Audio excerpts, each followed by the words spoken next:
Look at the closet space. Okay, where are we? We've been invited to check out this ranch that a friend of J.E.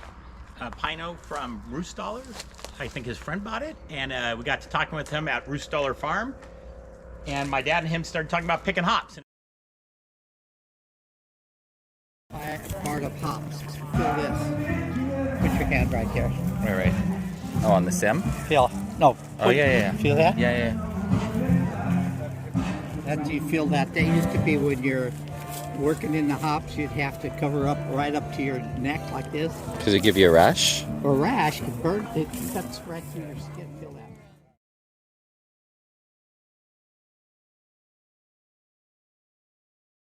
My dad picked hops in this area and walnuts. So we're going to go on a little tour in a bit.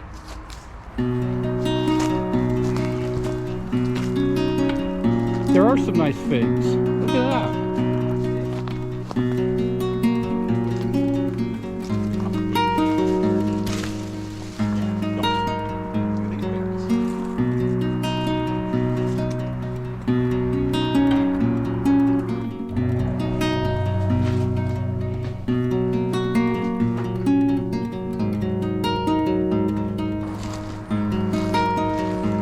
What, you don't get fed at home?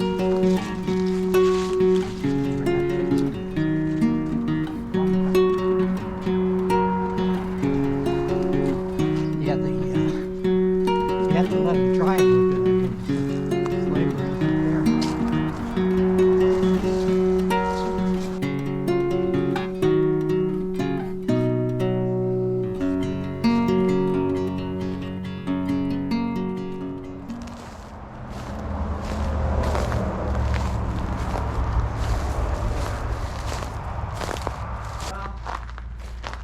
In my recollection, this would have been where the kiln was. Where they dried the hops. Well, if you look at the roof, it looks like it. But down here, it's Been redone? I don't see even pipe work and stuff. Oh, wait a minute, here's pipe work. Look at Al.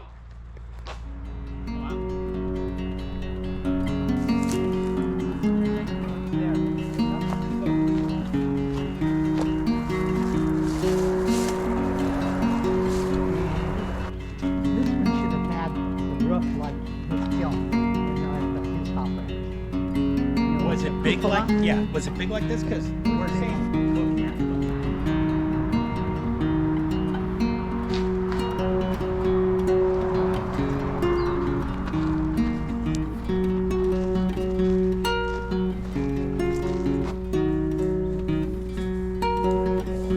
All slab cut wood. Oh, they just let it dry.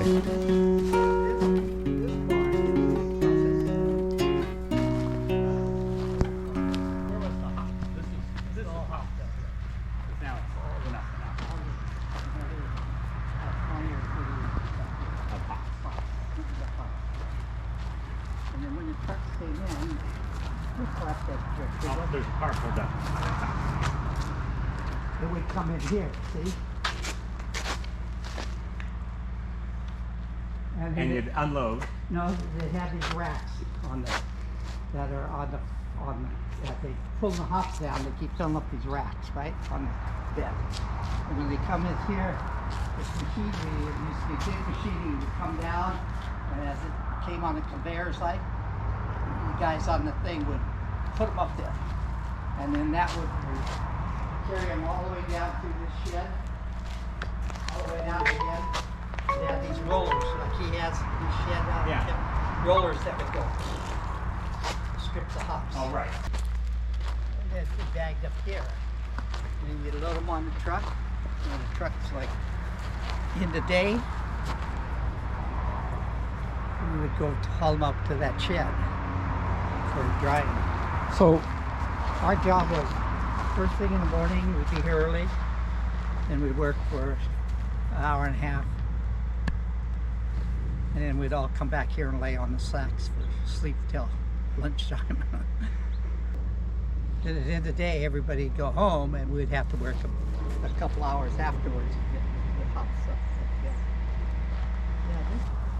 it to the kiln.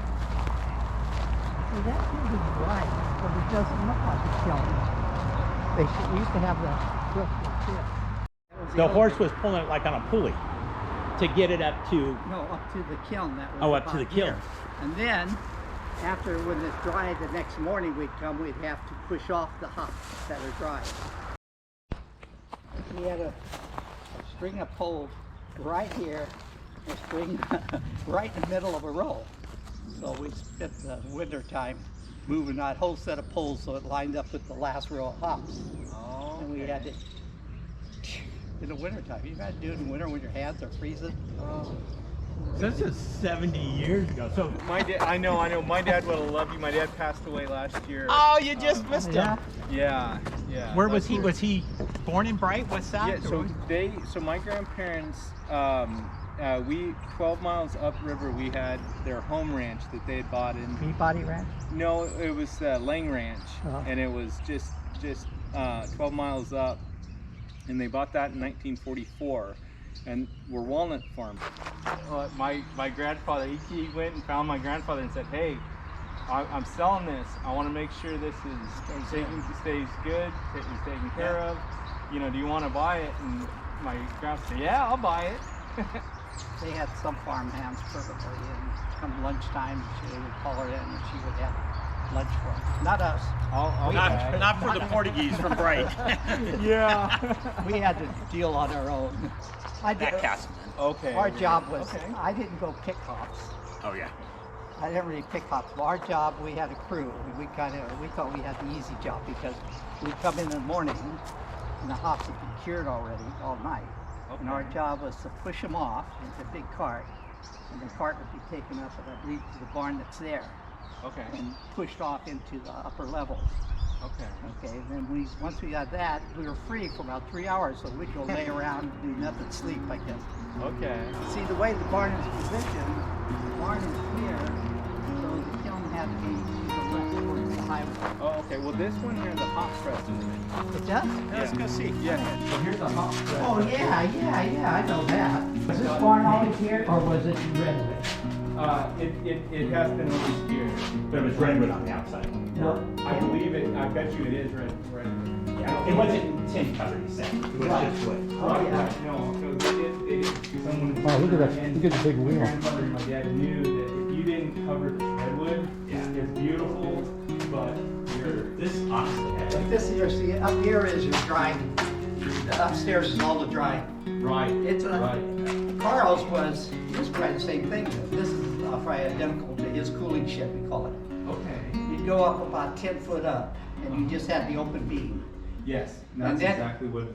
Yeah, so what we had to do to start the season, we had these big rickety planks, and we had to put the planks across like this, just sitting on it, right? Yeah. So the first hops that were drying went up to top, Okay. and it spread out there evenly.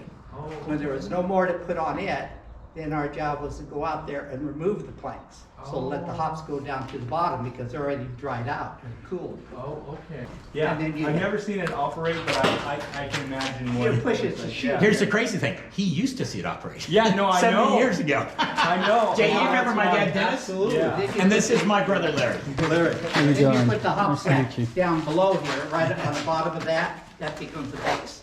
Okay. Then we got enough to press it down and that really creaks and groans, and then you lift that up and you put a layer on top and press it some more. Okay. And when you're through with that, everybody, you got 4 guys, 1, 2, 3, 4, Uh-huh. and you sew the hops together.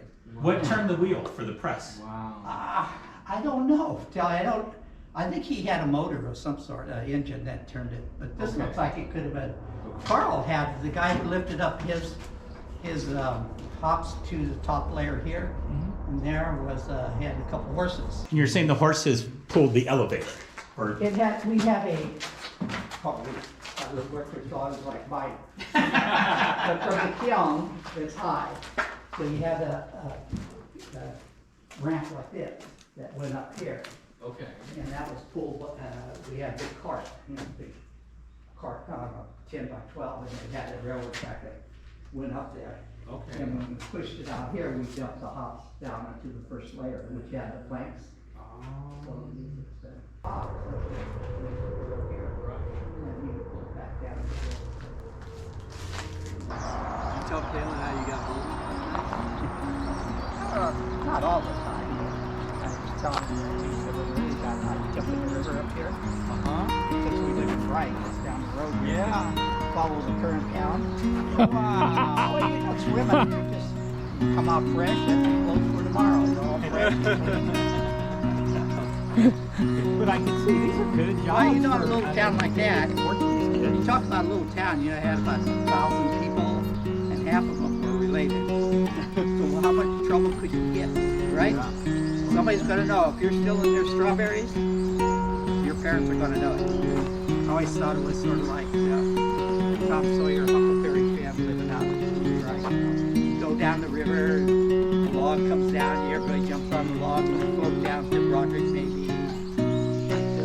So my dad, every photo, he has a weird face, so we make him laugh. So don't think he's gone crazy. But brilliant again. All right, come on. You gotta laugh, Dad. Come on, yeah. Got that on video.